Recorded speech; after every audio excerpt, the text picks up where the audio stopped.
Europe faces very uncertain times in the months ahead. Will Russia turn the gas taps off?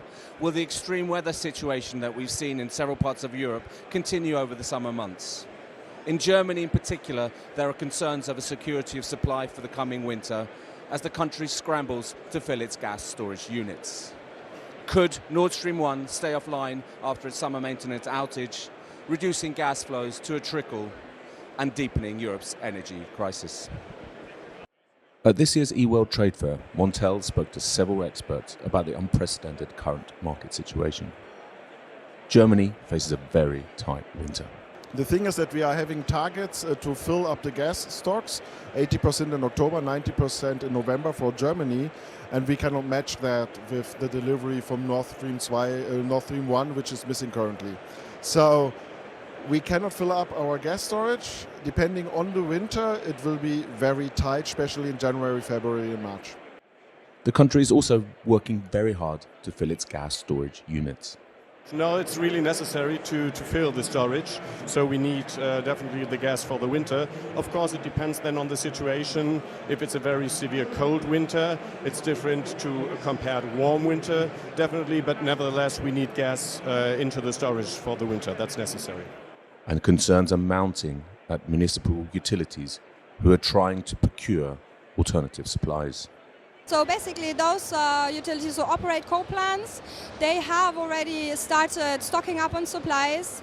Usually they start during the summer, but this year they actually started as soon as in March. So basically just after the war broke out, they've started to make sure they do have enough fuel when the winter comes, just to keep the economy running.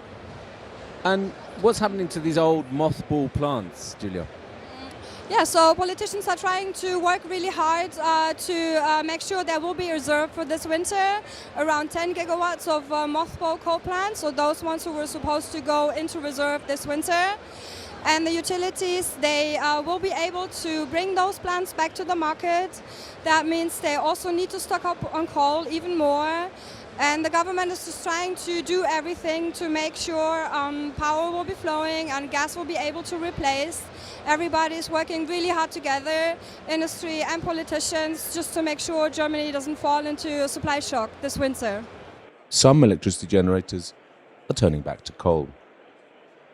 We have seen that quite a few times in the past. I think the main reason at the moment is the power shortage that has developed in Europe, and in particular the lack of gas and the fact that there is a kind of embargo going on for Russian gas declared by European utilities or the European Commission.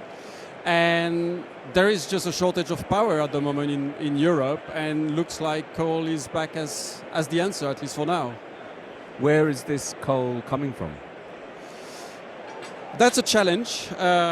In many ways, Europe is coming back to where it was, I would say, before 2005, so before Russia started to emerge as a large supplier of coal to Europe. So we are coming back to traditional sources, mainly South Africa, but also Colombia and the US. And there are more, I would say, outsider or smaller origins or non-traditional origins to Europe, such as Australia, Indonesia, but also I would say Mongolia, Kazakhstan, or Mozambique, for instance. But as ever, it all depends on the weather.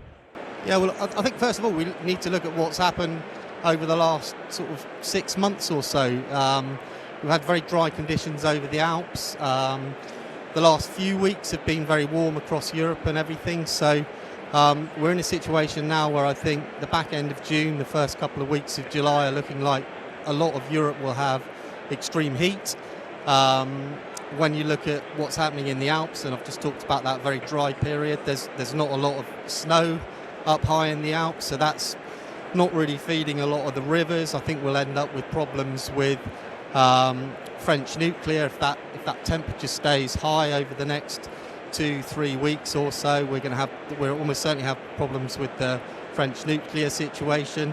Then have a look at the Rhine, moving freight up and down the Rhine with very, very low river levels, extreme heat, not an awful lot of precipitation in the forecast.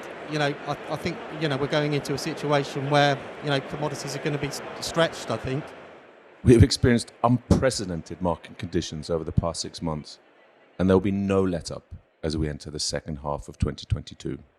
In the end, it all boils down to the will of one man, and one man only, Vladimir Putin.